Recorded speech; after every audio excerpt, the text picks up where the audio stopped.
Welcome to the Alcohol Free Life podcast, brought to you by thesoberclub.com.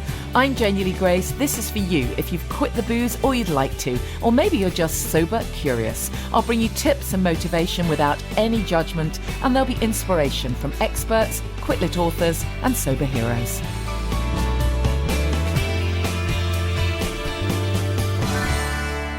Hi, welcome to the podcast. I hope you're well and coping, whatever is going on for you at the moment. It's been such hideous weather, hasn't it, for a lot of this week in the UK, that it's been just felt so hard just to get motivated. I don't know if that's just me.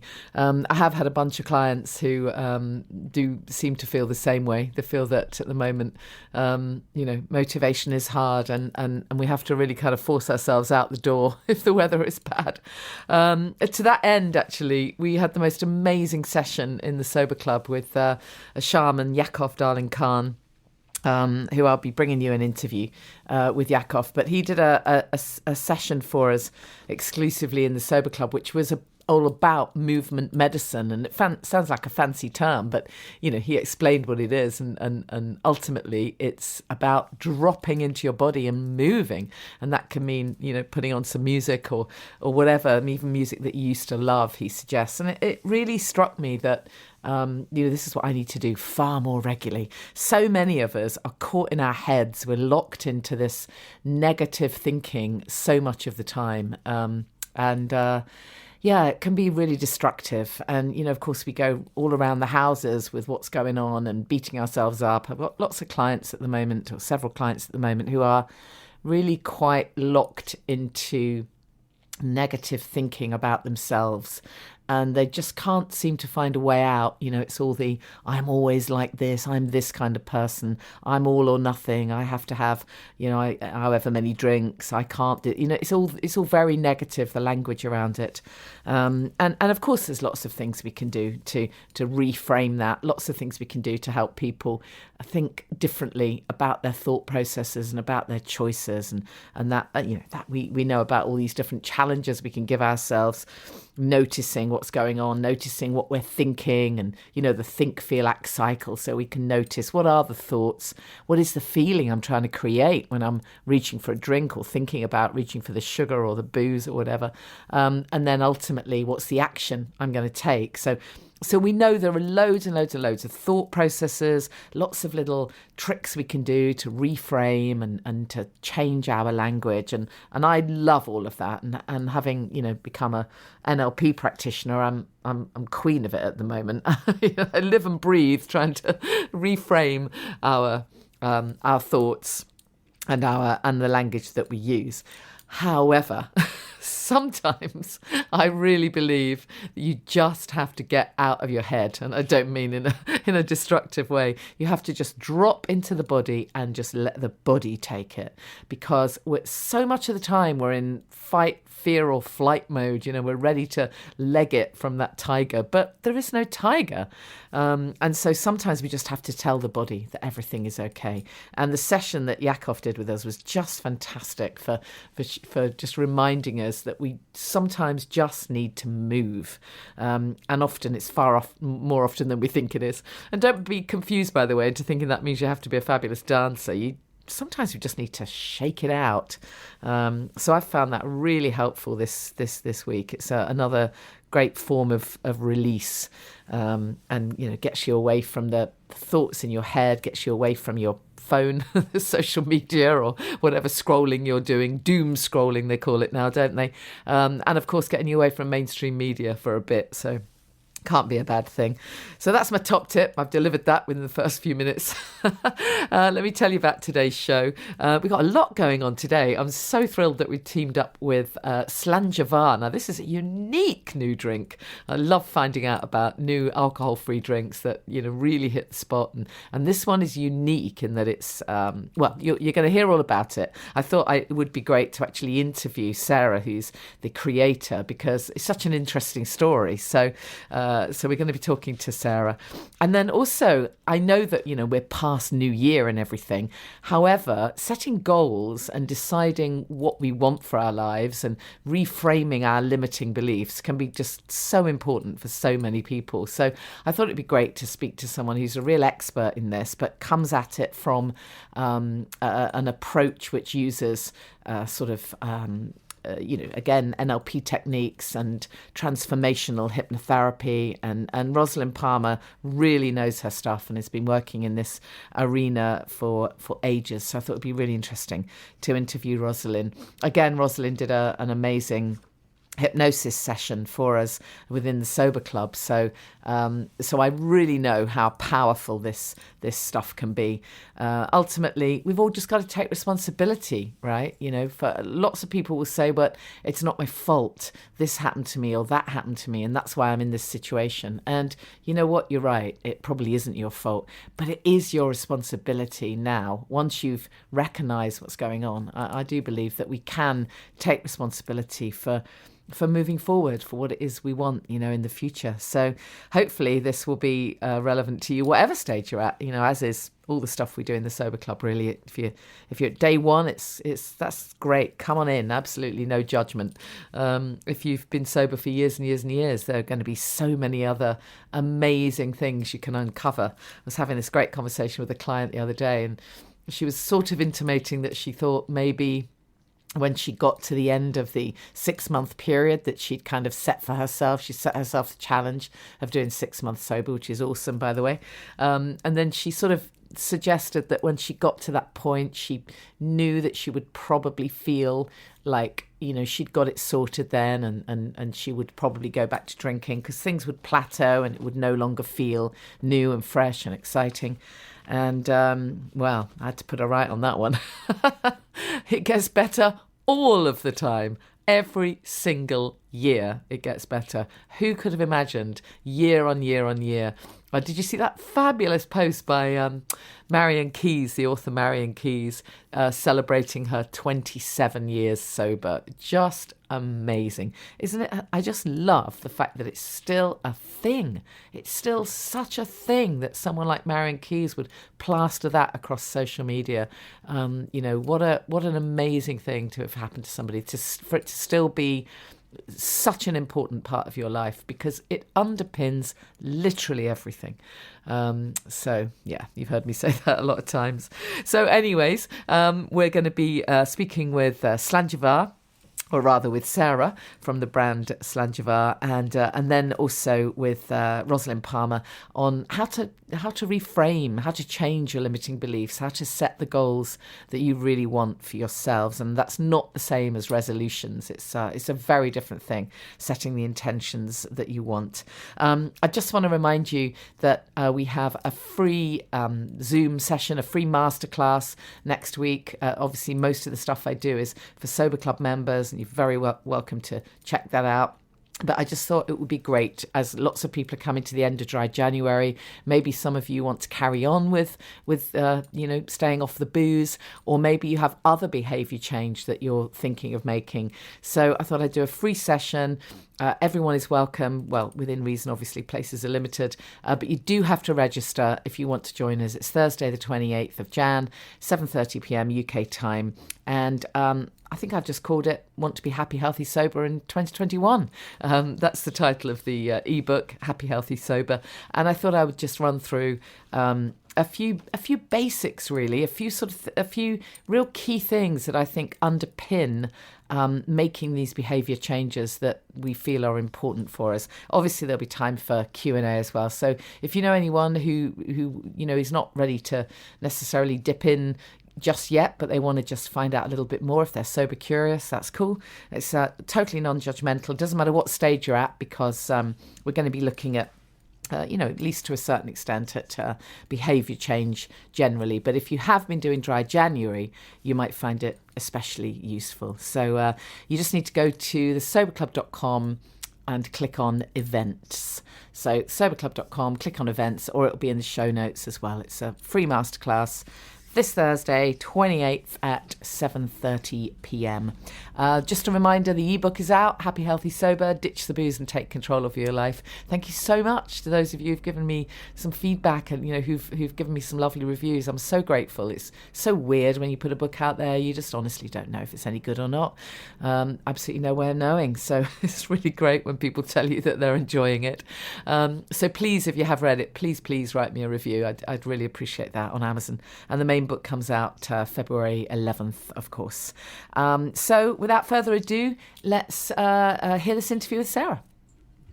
You know how much I love finding out about amazing new alcohol-free drinks. And I'm so pleased that my guest is Sarah Dougan, and the brand is Slangevar. Now, I wonder if I've said that correctly. Welcome, Sarah. Thank you. Tell us a little bit about this brand then. First of all, tell us about the name, because it's a very unusual name. It's a Gaelic word, I understand. It's Gaelic, yes. It means, it's a Gaelic toast for cheers to your health. Oh, I love that. Right. And did I say it right? Say it for me. You didn't need Slangevar. Yes, Slangevar. You did. Okay. So so literally it translates as cheers, good health, those kind of phrases. Yes, and I've used it in an ambiguous way. It's cheers to your health of your fellow drinker, your drinking companion, but it's also cheers to the health of the environment, because we are heavily involved in seed planting projects. So every time you take a sip, you're actually helping us plant trees. Oh, amazing. Tell us a bit about how it came about then, and exactly what the drink is. I got married late in life, in my 50s, and my husband is a foodie. He's one of those people who can go into a kitchen where you think there's nothing in the cupboards, and he can come up with this master chef, super duper yummy meal. Oh, wow. I wish you could send him round. Yeah. I could do with some of that. But we get into the habit of wine o'clock. 6 o'clock would arrive every evening, and we would open up a bottle of wine, and then it might be 2 bottles of wine. And it was I developed an unhealthy habit, just drinking wine every evening. We decided that we would try other non-alcoholic drinks, but we were frustrated by the number of sweet, sugary drinks that were on the market. We clashed with food. They were calorific. So that's why we came up with our own recipe. Tinkered around with various combinations, and the final recipe we came up with is lime, honey, ginger, a wee bit of cider vinegar and water. Right, interesting. So that's the story. We took it to various restaurants. We would order meals, and then we'd say at the end of the meal to the chef, try this. And out of that, I'd have my handbag with a bottle of Slangevar in my handbag, and I bullied various chefs to try it out and to get feedback. And what was the response then? Did they like it? It was really good.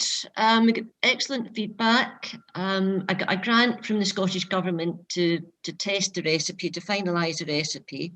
I also went to various trade shows, and we asked people just for their feedback, and they loved it.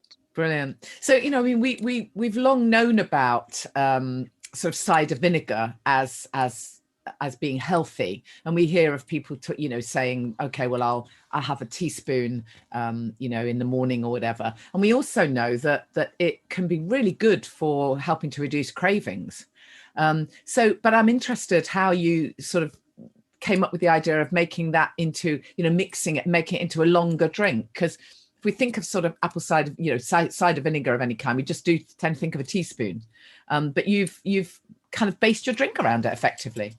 I wanted a drink that had a bit of a kick. Yeah. That ceremony of opening up a lovely bottle of wine and you sip it slowly, and you savor the label. I wanted a drink that would last long.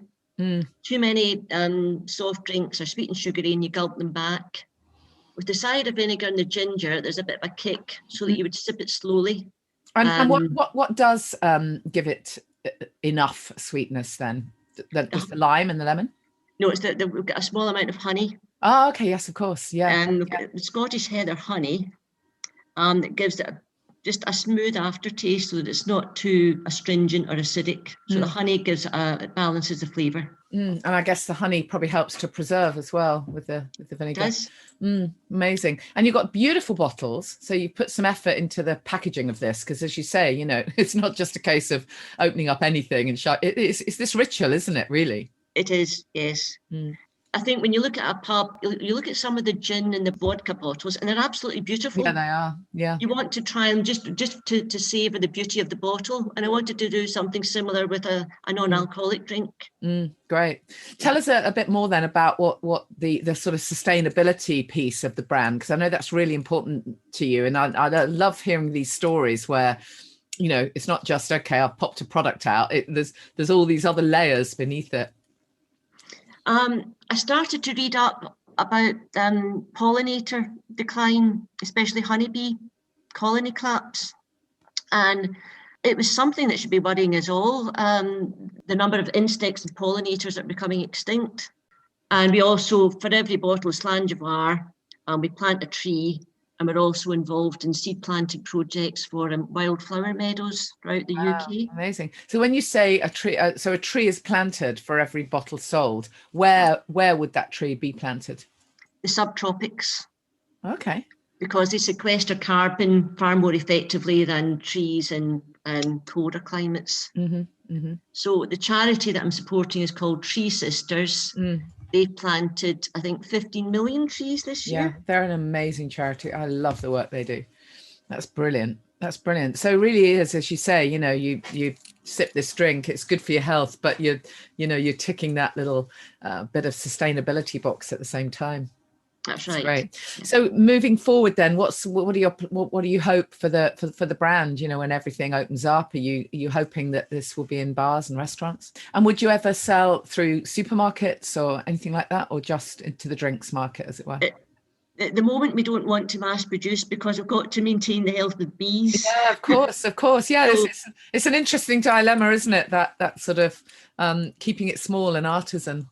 That's right. So at the moment, we're not selling. Maybe if we wanted a couple of flagship supermarkets, yes, but we could never be. I don't think we could ever be a mass market product because we've got to look after the bees. Yeah, amazing. Yes. Right. Well, it's lovely to chat with you, Sarah, and it's such a unique flavor and a unique drink, and at the moment it's just that one flavor, as it were. Would you ever look to any other anything else in the range? No, we've tweaked the recipe recently so that it's we used to have a pasteurized version. We're now introduced a fresh version that isn't pasteurized, and that's a much tastier flavor. Great. So in terms of the actual ingredients or the flavors, we're sticking to the one flavor. Great. Well, I wish you all the best with it. It's really unique. It's great work that you're doing. Love the branding, and thank you so much. I really appreciate your time. Just give us the website, just for anyone to find you. www.slangevar.com. Great. And I'll pop that in the show notes as well, so we get the spelling right. So make sure you check it out. And very importantly, we have some Slangevar to give away. So if you go to thesoberclub.com, or you can check out imperfectlynatural.com, where I've got lots of other health and wellbeing stuff as well. And check the show notes, of course. You'll see that competition to win some Slangevar, and check it out, see if you like it yourself. And as promised then, Rosalyn Palmer is, well, she'll tell you, she's queen of all things rapid transformational hypnosis. That's the title. But hopefully this is going to be super helpful for you to just get a sense of how, well, anything is possible. My guest is Rosalyn Palmer, who is an emotional well-being expert practicing as an advanced rapid transformational hypnotherapist. We'll explain more about that. And she's become one of the most sought-after RTT practitioners worldwide. Rosalyn's a best-selling author of the award-winning self-help book Reset, a blueprint for a better life. Rosalyn, it's so lovely to have you with us. And you know, I've worked with you in the past and seen bits and bobs of what you do. But it's really nice to be able to find out a bit more about you and about your work. And I know particularly you're going to tell us a little bit about how all of us can plan for a better future. You know, and at the beginning of a new year, of course, people typically do their resolutions and set their goals and et cetera, et cetera. But actually, there can be an awful lot more to planning what we want than just grabbing a bit of paper and sort of hoping for the best, right? But anyway, before we get into any of that, tell us a little bit about your story, because you've had your own quite colourful journey with a bunch of stuff, right? Oh yeah, that's why the book's called Reset, because there's just been so many times in my life when I just wished a big reset button would maybe just appear out of somewhere and I could just sort of hit it and then reset it all again. So yeah, I mean, I come from pretty humble beginnings. I was a grocer's daughter. I lived above the shop. I grew up in Nottingham. I was the swotty girl who got bullied at school, but it made me very bookish. So then I went off to the bright lights of London to do a degree in English literature, and I really wanted to be in radio. That was always what I wanted to do. I'd had my own radio show on Radio Nottingham when I was 15, and I got the LBC Radio Hospital Newcomer Award sometime. Oh, brilliant. Yeah, at the Royal Free Hospital in Hampstead. Oh. But then I got lured away from that into PR, which I didn't even know what it was. It was like really fledgling. But they paid more, and it just seemed like you'd meet more interesting people. Little did I know. So anyway, I fell into PR in the 80s, and I ended up working at Lynn Frank's, which is what Absolutely Fabulous is based on. So it couldn't have been a better place. I mean, I already had a background in theatre, PR and publishing at that time. It was crazy. I mean, if you've ever watched Ab Fab, it's really, really played down. I mean, I know Lynn quite well now, and I know that, you know, she talks about that period, and she says, you know, that she would start every single day in the workplace with chanting. Yeah. And back then that was, you know, that was a thing, right? I mean, I know a lot of people talk about that now, but back then that was quite unusual. Well, particularly for a girl from Nottingham who went to a comprehensive school, you know. And I remember Lynn being in the toilets one day saying to me, "Why aren't you chanting? Why aren't you a Buddhist?" And I was like, "Oh, I'm Church of England," you know. So I was a bit the odd girl there, I think. A lot of the other girls at the time were kind of trust fund babies, you know, and they'd say hilarious things like, "Oh, isn't it lovely when we get paid because I've got pocket money for the weekend?" And I'd say things like, "Oh, I live on mine." And they'd go, "Oh, how novel." So it was insane, you know, the Rolling Stones in the office. And my second day there, I went on the Orient Express, and you just had to fly by the seat of your pants all the time. But I found it was something, you know, I could do. I was a good communicator. So I went from there into marketing and then advertising, all the big agencies in London. But then the 90s hit and everybody got made redundant. And I ended up being made redundant from my rather glamorous advertising job in 1991. And thought, you know what, I'll set my own PR company up. So I did, from my spare bedroom. My dog, my Basset hound Rosie was my first employee, and literally secondhand furniture in 1991. And in 2000, I sold the company when it had a £1.3 million turnover. So, you know, I was a super success story. I had an 8-bedroom house in West Hampstead, but I was broken. I lived behind a mask. You know, my parents were really proud of me. Everybody thought it was great. You know, I was a member of Home House. I'd have personal trainer at 6 o'clock in the morning. But there were all sorts of really dark things going on. Like, I stayed slim because I was bulimic. I drank a hell of a lot. Actually, this is a good place to confess. But, you know, I came through agency life in the 80s and 90s. I mean, yeah. You know, I'd start the day, you know, sometimes, and then lunch, and then we had a 6 o'clock rule. You know, if you were still working at your desk at 6, you could just go help yourself from the fridge, and then we'd probably go out afterwards. So when I think about it, you know, it was crazy. So I did lots of really great stuff, which I did learn from Lynn Frank's, thank God. Ayurvedic medicine, meditation. I had acupuncture. I had massage, I you name it, flotation tanks, wigwams, henges, I was so new age on one level, but then on another level, I was very, kind of hanging on by my fingernails. And so I thought I dodged a bullet when I sold the company. I moved to the Bahamas. I was a millionairess at 40. Then my whole life imploded. That's when it all went horribly wrong. And basically in the space of 18 months, my father had a stroke on my birthday. Then he tried to kill himself. Then I discovered I had breast cancer. And then I had to have my treatment in America because there was nowhere good to have it there. I realized my husband was having a really bad protracted nervous breakdown. I'd got 2 kids, young kids, and they were adopted as well. So this was like the worst scenario for them. And I was just trying to hold it all together in a foreign country. And then we had a hurricane and we'd moved to an out island on a 10-acre organic farm and it destroyed everything. I don't know why I'm laughing. And then I discovered that my husband had gone through our life savings. Oh, wow. Then I discovered my mum had terminal pancreatic cancer. So I think we can say it wasn't a great 18 months. And I basically came back to England, having left in this blaze of glory with £1 million, etc., a single unemployed mother. And I had to go back to Nottingham because I couldn't afford to even be in London. And the kids were in free fall. I was still having cancer treatment. My mum died shortly after. My dad tried to kill himself again, just for good measure. And then I went through a horrible, nasty, protracted divorce.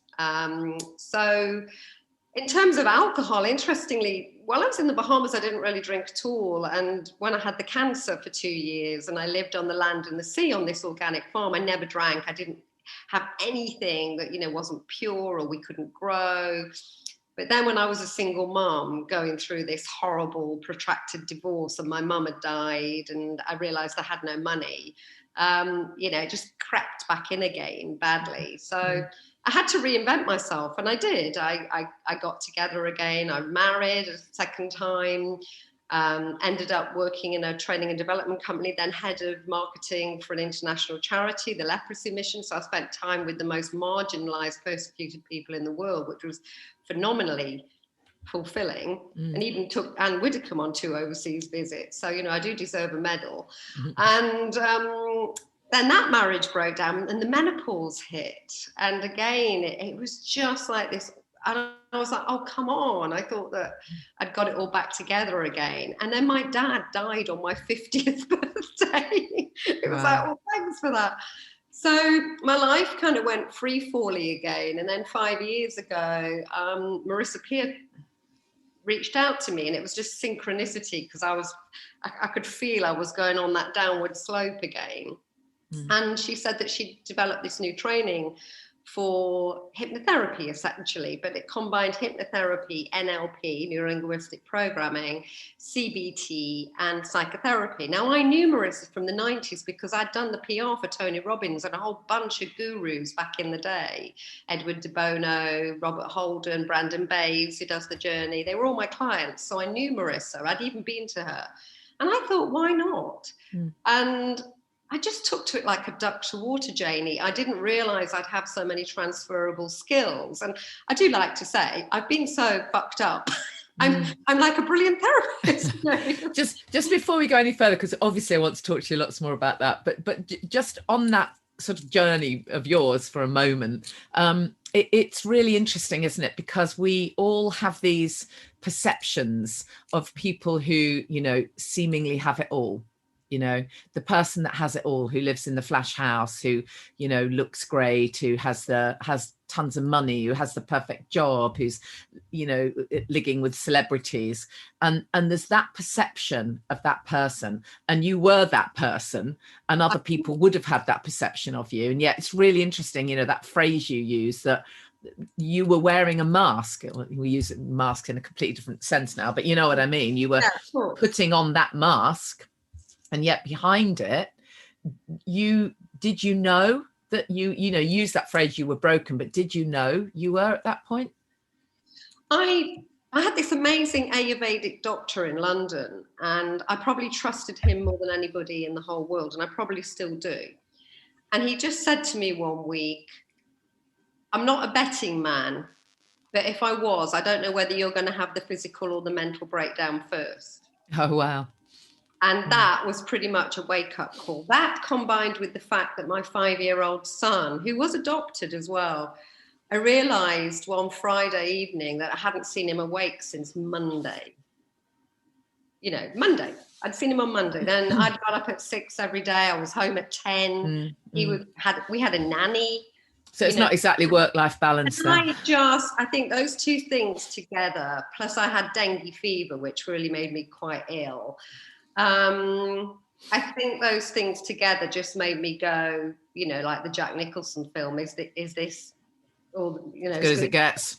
And so I really resolved to sell the company. That was really why we did sell the company, because but I did think when I moved to the Bahamas that I dodged a bullet. I kind of thought I just pulled it off, but I didn't, because my life imploded, about a year later. And so a lot of the damage, certainly the physical damage with the cancer and, a lot of the other things, that was already laid down. So I did think I'd pulled it off. I did think I'd got away with it, but I didn't. And also my ex-husband, that was too high a price for him as well. With hindsight, he didn't cope very well either. So no, I did think I'd pulled it off, but 100% I didn't. But now I have so much better insight into, and I didn't know. So I've heard you all talking and you talking, Janie, about not being any help at the beginning of your sober journey, and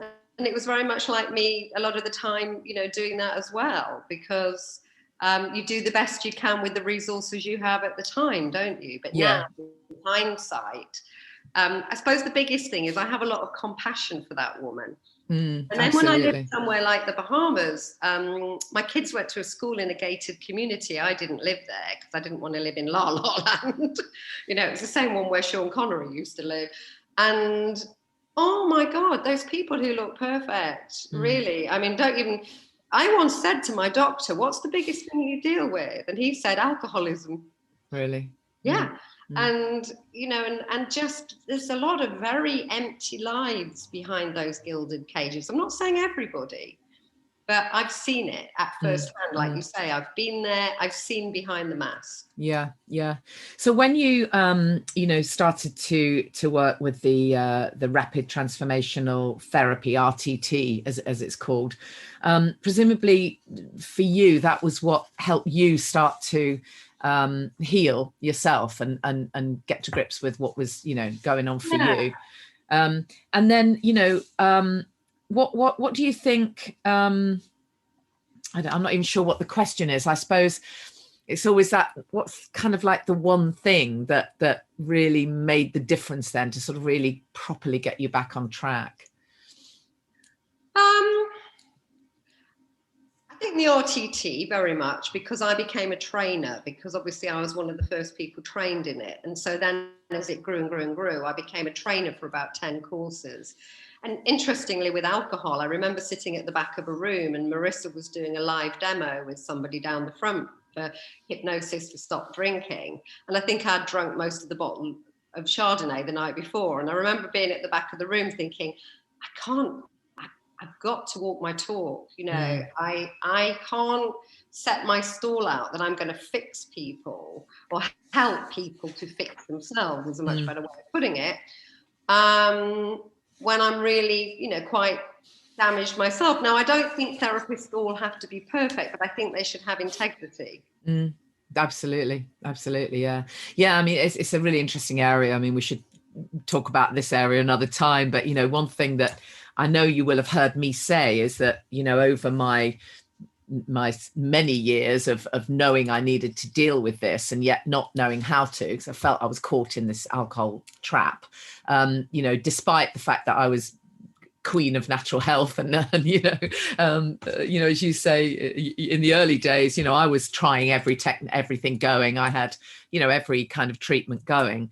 And if I felt safe with the person, I would usually raise the issue of alcohol, and not once did anyone ever no one really properly gave me anything helpful, really, to be honest. Yeah. Every single therapist I ever saw, it's not their fault. I really don't want to kind of be mean. But the truth of it is they didn't know about grey area drinking. The answer, the question would be, well, how much are you drinking? Well, obviously you lie and you say a couple of glasses or whatever. And then it's, well, sounds normal then.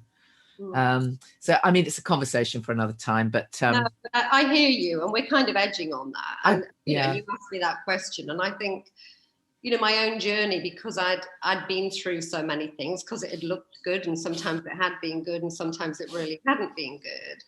And then I am, funnily enough, I was trained in hypnotherapy and NLP in the 90s when I worked with all these clients. I had this grounding in it.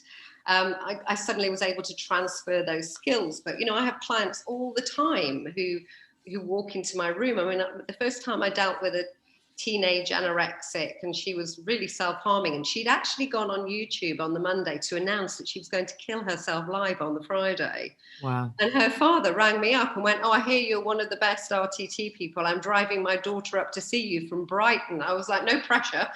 And I sat down with this girl who really didn't want to be there, right opposite me in the room, with her arms folded and like downy hair because she was so anorexic, and she had this amazing tattoo, but we won't go there. But I remember saying to her, just going, how do I open this conversation? And then I just said, the difference is, when I was bulimic, at least I used to get to eat the food before I puked it up. And I was like, and she just looked at me and she went, "You're not like a normal therapist, are you?" And I was like, maybe not, but that's me, and I bring me to the party, and it does seem to work very well with people because I have oodles of compassion.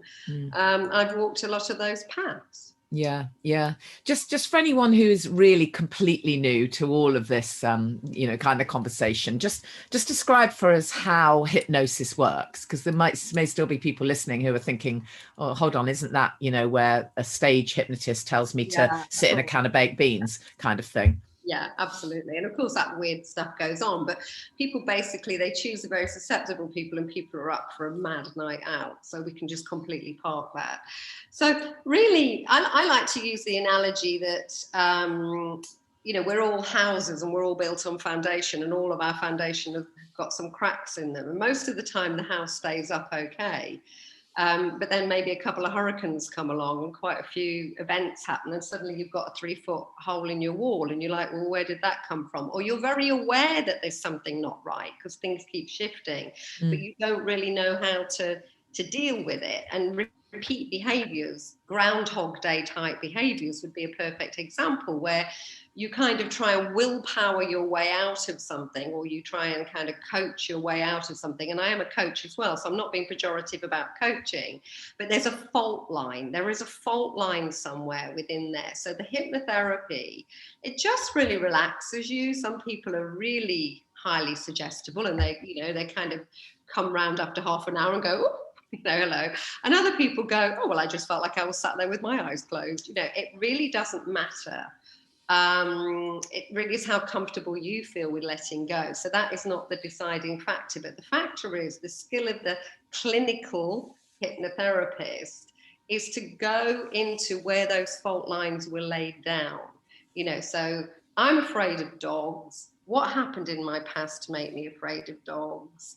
Now, the difference between a traditional clinical hypnotherapist, and I am a clinical hypnotherapist, and a rapid transformational therapist, well, that overlaying of the CBT, the NLP, the psychotherapy, we tend to delayer a bit like an onion, because our premise is it's very, very, very rarely about one thing, one incident, unless it's something so traumatic. And I've dealt with quite a few people who grew up in Northern Ireland, and, the house was blown up, or something terrible happened in the street in front of them, and it imprinted. It was such a traumatic experience that it was like a very strong fault line, if you like. But usually it's not. Usually it's like, auntie's dog bit me, then that dog growled at me, then dad told me that if I was a naughty girl he'd lock me in the cupboard with something else. And the subconscious, which really is there to protect you, layers these things and kind of goes, danger, danger, this is a really bad thing. I'm going to do everything I can to keep you away from it. perhaps a good example would be drinking. So after my aha moment at the back of that room when I was a trainer, I actually went to another RTT therapist to do a stop drinking session on me. And when I regressed and went back, I discovered that in my early years, and I'm talking about like when I was 3 and 4 and 5, and I was a very sick child, I had a lot of childhood illnesses, that my grandmas would give me like a little nip of whiskey or make me an egg flip, raw egg, brandy or whiskey and some sugar or a bit of Wincarnis tonic wine. And I actually associated drinking with being healthy and being cared for. So that for me, years when I, would maybe reach for a drink, I thought it's habit, it's because I want to block something out. I got rid of all of that. But then there would still be this fault line, because the fault line really went back to that very, very early childhood conditioning and the association that my subconscious made with, in this case, alcohol, or it could be any form of a behavior. And, and then when you're older and you don't want that behavior anymore, it's very hard if you don't really go back to the root cause. Yeah, absolutely.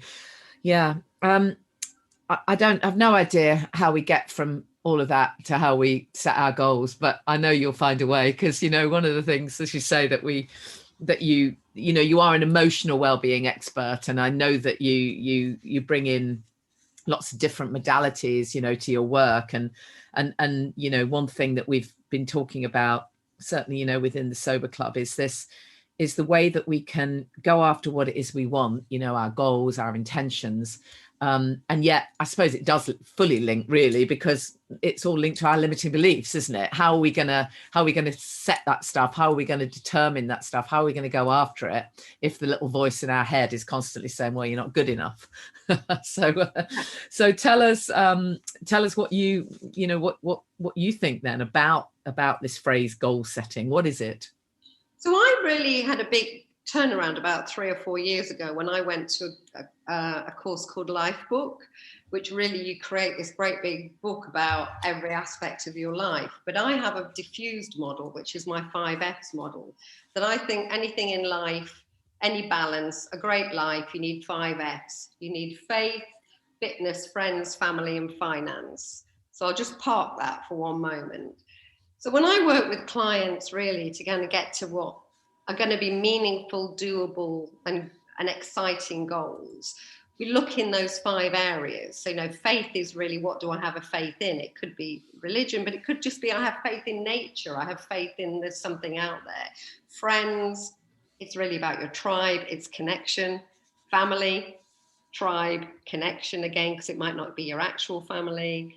Fitness, body and mind, and finance, what are your career, your aspirations, really. What I learned, the big game changer for me, because I have a background in marketing, and I could do a SWOT analysis and SMART goals standing on my head blindfolded, and often you'll see that just set SMART goals, or time associated, meaningful, whatever, and then by February it is Groundhog Day. Yeah, literally. And then you feel like a failure. And so every year you dread goal setting. It's a bit like people who dread standing on the scales. They become phobic about the bathroom scales because it just is literally, oh, hello, I've failed again. Brilliant. What a brilliant reinforcement of what a failure I am. And so I realized I was very anti-goals in my personal life and what was happening. And why was that? And when I went on this course and then I overlaid it into my own coaching, I realized what I was really missing was the purpose. It really was the why, but also questioning some of my beliefs, which is what you're talking about. So when I do that exercise with my clients, I've written it down to make sure I don't get this wrong. We go across all those 5 areas. So faith, and I'll say to them, what's your premise? What do you believe? So who knows? You might say, I believe in God, or I believe there is no God, or I believe in nature. I believe there's something out there, that's absolutely fine. What do you want? And that's the biggie in a way, because it's like, do you want that belief? Because a lot of our beliefs literally are inherited. You know, my family always said money doesn't grow on trees. Yeah, we have these so many limiting beliefs around money, don't we? It's incredible. I don't think money grows on trees. Why is that? Well, because I heard it every day and my family said that. But is it actually true? No. Is that belief working for you? So it's like, what do you want? What's your vision? The biggie then is the purpose. Why? Why do you want it? Why? Why do you want that? Now, and again, that I could spend an hour on that, because let's say that your big thing for why is because I want more money because I want freedom.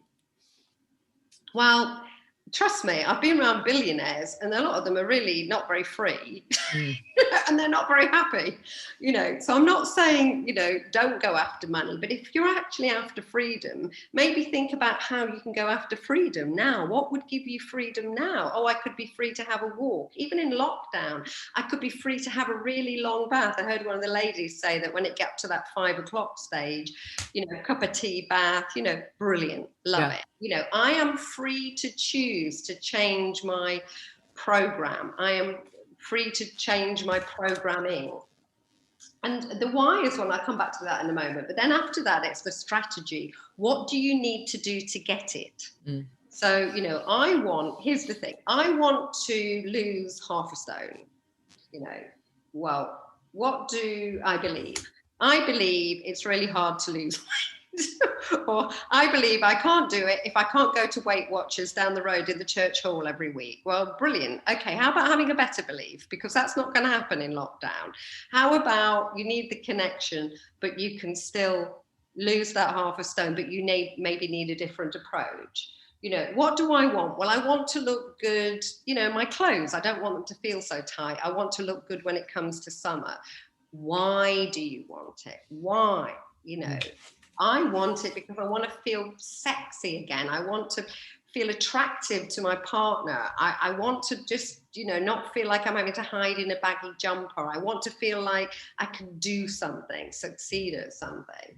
And then what do I need to do to get it? Well, clearly, if I can't go to Weight Watchers every week down the road, what I need to do is maybe join an online group, get a support group. I know I work better with support and people holding me accountable.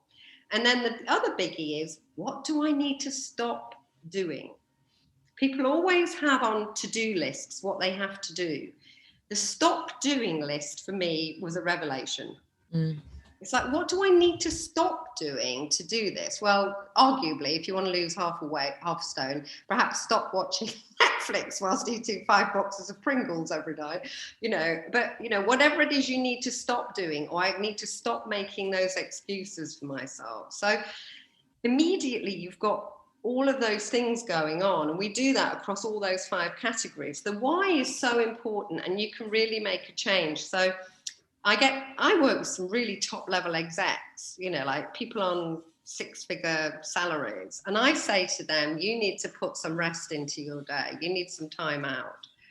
And they're like, oh, and I go, right, I want you to put in your calendar, because their PA's seeing it, maybe it's shared, you know, preparing annual report or preparing next team away day. I don't care, but put it in there. And then I want you to say to yourself why it's so important. So for me, you know, get up and go for a run in my diary looks a bit rubbish on a February day when I wake up and it's raining and I don't feel like it. And I'm like, why am I doing this? But get beach ready, or get my mojo back, or, you know, get my sexy back. That looks good when I wake up. And when I look at that at 7 o'clock in the morning, half an hour to get my sexy back, I feel a lot better about that than half an hour to do a run. So it's finding the motivation is what you're really saying. Yeah, definitely. You make the whole thing into your diary with the why. That really is key across all of those areas.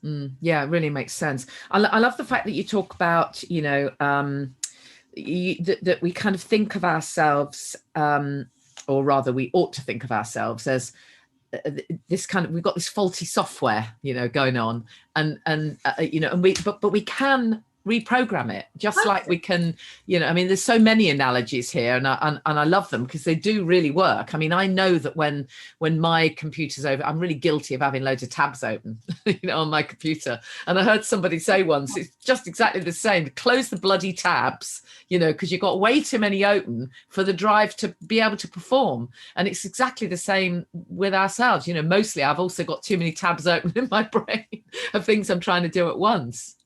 Well, there's something even more interesting with that, which is there's a part of the brain called the reticular activating system, and it's a filter. I'm sure people have probably told you this before. Because if we literally did take in everything and think about everything all the time, we literally would be overwhelmed, all the time, like a computer, just with 900 programs downloading at the same time. It's not possible. So the filters. The trouble is the filter can become really effective. And so the filter, filters almost to the exclusion of other things that we want. I call it the red car syndrome. I'm going to buy a new car. I'm fed up with grey. I've never had a red car. Hardly anybody has a red car. I buy a red car. I go for a drive. Oh my God, every other car is red. Because I wasn't really filtering, looking at red cars before. I was almost filtering them out. And so you have to be very careful about what you filter, and also understand that you can change your filter.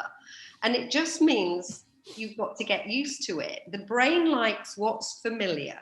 The brain does the same thing over and over again. It's what keeps us safe. It's what keeps us alive. It's a primitive form of survival.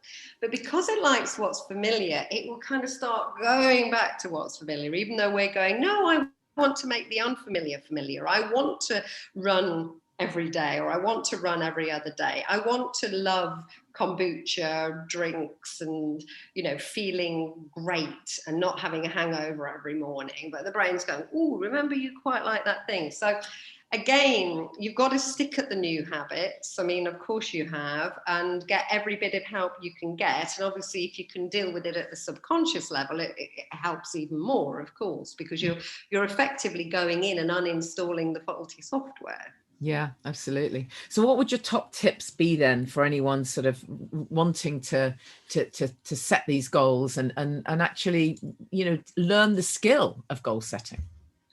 Well,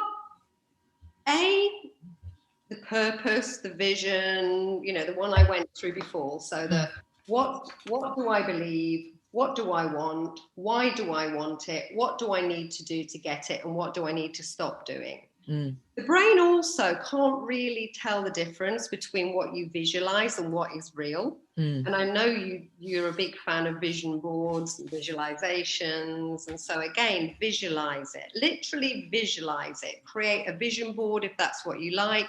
Stick Post-it notes around your house with really positive little affirmations. Act as if it's already happened. Yeah. The other thing is, I think if you don't get the goal, or if, a bit like if you fall off the wagon, and I know you say this to people all the time, that's fine. Reset. Yeah, exactly. Reset button. Reset. Yeah.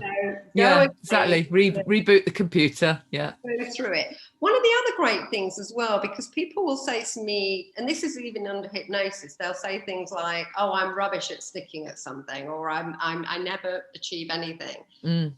What they've forgotten is the good things. And again, we have a negativity bias in our brain. Yeah.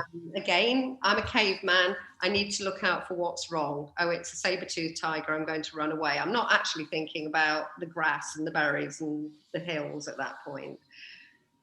And there is a study on negativity by Harvard, and they reckon that for every positive thought we have 5 negative ones. And so you almost have to create that ratio again. So if you start beating yourself up, oh, I failed, I didn't do that, think back, almost do an audit on your past. You can do a journaling exercise again. These are all things I know you have on your site. But an audit of what is it I have done well? What did I do when I did it Challenging well? that negativity. Yeah, when I did it well. So again, using past good experiences to presuppose that you can create those good ones going forward. So I think they're my top tips. Yeah, no, that's great. That's really, really helpful. I mean, I'm completely with you. And I think this whole thing about the, this negativity bias, I think the language that we use is so important, isn't it? And we all find ourselves doing it. This, oh, well, I never do that, or, oh, I'm that kind of person. Someone said to me the other day, I'm always really anxious. I'm anxious about everything. I know that I'm, overly anxious about things that really aren't maybe that bad. I get really, really stressed. It's just the way I am. I've always been that way. Yes. Right. Now that's, talk about self-fulfilling prophecy. It really is. I'm not negating the fact that person does feel anxious, but just that language is sort of embedding it all, and how much more freeing to be able to just turn it around and look at that and say, well, have you ever not been anxious? Is there any time when you weren't anxious? Yeah, tried it. Yeah. And then, sorry, say again. It is available. That's yes, exactly. My client. Exactly. Guess what? That is available to you. It'd be like sobriety. It is available to you. One of the beliefs people have is that things are not available to them. Yeah, absolutely. That's so true. You haven't had it. It's like it's not. Everything is available to you. Well, we could talk forever and a day, but just give us your website, Rosalyn, where people can find out more about the work that you do and also get your books. Great, thank you. And they can book a free 20-minute call as well. So www.rosalynpalmer, ROSALYN, Palmer.com. Thank you, Rosalyn. So just a reminder then, our masterclass on Thursday, 28th, 7:30 p.m. Hope you can join us. It's called Want to Have a Happy, Healthy, Sober 2021. And we're just going to be looking at, it's motivational, really. I just want to motivate you into making the behaviour change that you want to make. So totally non-judgmental. This is about you getting to think about what it is you want. And if that's sobriety, then we got lots of tips and suggestions. But let's do it in a really healthy way. That's kind of always my intention. I mentioned our little Sober Club exclusive with Yakov Darling Khan, Shaman Yakov, and you can see a little tiny taster of that if you check out the Sky TV series that I'm doing at the moment. It's on Feel Good Factor TV, which is on Sky Channel 191, and both Saturday and Sunday, my show is called Being Imperfectly Natural.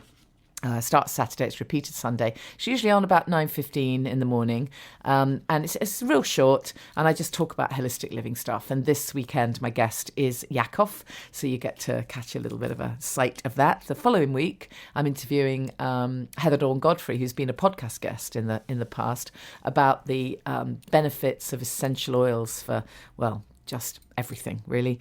So there's a couple of great shows coming up. Also on UK Health Radio this week, my show is with Bumi Abu-Abba, the food addiction coach. Some of you may have heard me interview her for the podcast. So if you want to grab some of that info again, that's on UK Health Radio. You know where I am if you want to find me. I'm very easily findable on social media. Please follow me on Instagram if you haven't already. Make sure you go to thesoberclub.com, click on events to sign up to register for that masterclass. It's completely free. It's this Thursday. And of course, check out the various competitions and all of that stuff that we've got. And of course, it was in the week, I think it was Thursday, wasn't it? Thursday 21st was National Hugging Day. Oh, the irony when so many people have no one to hug at all. My heart goes out to you, so I'm sending you a massive virtual hug, and at least give yourself a hug, and especially if you're doing this, this thing, if you're ditching the booze, if you're making changes in your life that feel tough, just hang on to the fact that, you're doing something amazing for yourself, and you will never regret it. No one ever regrets ditching the booze, right? I will see you next time. Thank you for listening to the Alcohol Free Life podcast, brought to you by the Sober Club. Please rate and review. And if you want support, accountability and inspiration, and you want to live your best life without the booze, check out thesoberclub.com.